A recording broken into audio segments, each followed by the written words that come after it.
Hello, I'm here today with Eric Fish, Senior Vice President of Legal Services. He's with the Federation of State Medical Boards, and he's going to be talking to us a little bit today about his organization and how they're using technology to change how things work. Thank you. Well, the Federation of State Medical Boards is the organization that represents the 70 state medical and osteopathic boards who are charged by state law to regulate the practice of medicine within the various states. In that, we help build standards for regulation, best practices. We also work with states on our data and other things that are exchanged that really help improve the regulation of medicine for the patient, the end user of medicine. Eric, can you tell us a little bit about how artificial intelligence and machine learning are impacting your organization and membership? Well, Lee, we're actually at what I believe to be a crossroads of cultural, social, and technological change that are really going to change the way that we have to look at regulation for the public benefit. There's going to be a lot more data on patient-provider interactions. There's also going to be much more data consumed by state regulators to see which of these interactions comply with the standards.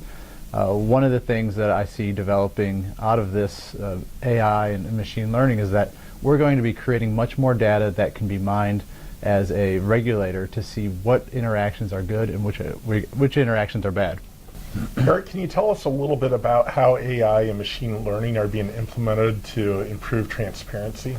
Well, one of the things that's going to occur, I believe, is that as patients and providers start turning to algorithms to help with that continuation of care, really the people who implement these systems have to prove up to the regulators how these comply, how these algorithms, how other things are going to comply with the standards that are there. Artificial intelligence has been in medicine for a long time. Machine learning is a little bit new, where we're taking some of the discussions and building a knowledge base that's then going to be applied to the patient experience. And regulation isn't standing in the way of these things. The regulations are there so that they are done the right way and in comply with the standards. And being transparent on that beginning end is a really great step towards complying with regulations and making the regulatory process better. Great. And so you told me that your organization runs some services that consumers might want to be aware of. What are those and what are they used for? Well, one of the things that we do on behalf of our members is collate all the disciplinary and regulatory actions that are taken against a provider. And we have a service called DocInfo where a member of the public can go look to see if an action has ever been taken against their physician. We have access to all 900,000 plus licensees and their information, and it's really a great service, a use of data that we've collated and given out to the public. Great. Well, thanks for coming on today. I know you brought your colleague, Mike Dugan, who's going to talk for a little bit. Thanks again for coming on the show. Thank you. I have Eric's colleague, Mike Dugan. He's the CIO of the organization. And Mike, can you tell me a little bit more about some of the things you're doing to improve the quality of the data and integrity of the information?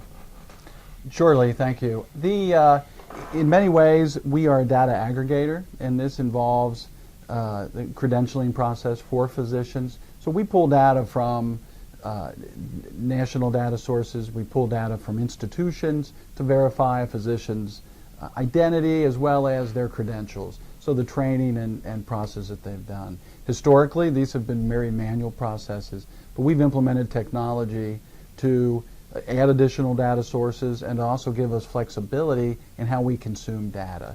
Historically, it's been a very structured, we need a file in this format, and our technology is still evolving, but we're working it to give us the flexibility to work with any data source available. What are the concerns that your members have regarding data breaches and the potential complications resulting from them? Well, I think they worry about that quite a bit, and if anyone in technology who deals with identity and has information, if you're not worried about data breaches, then you're missing the point and perhaps should be in another line of work. So we are given the trust of the physicians and our member boards that when they give us their data, that it will be protected and that it will be safeguarded. And we work very hard to do that and proactively. So, and I think that in this environment, in this day and age, that is an activity and a task that we will do. It will never go away. It will be ongoing, and we'll have to adapt if there's new ways that are found to hack information. We always will have to improve our data security. Well, thanks a bunch for being on the show. I appreciate you taking time. Okay, thank you. Have a good Thanks one. for having us.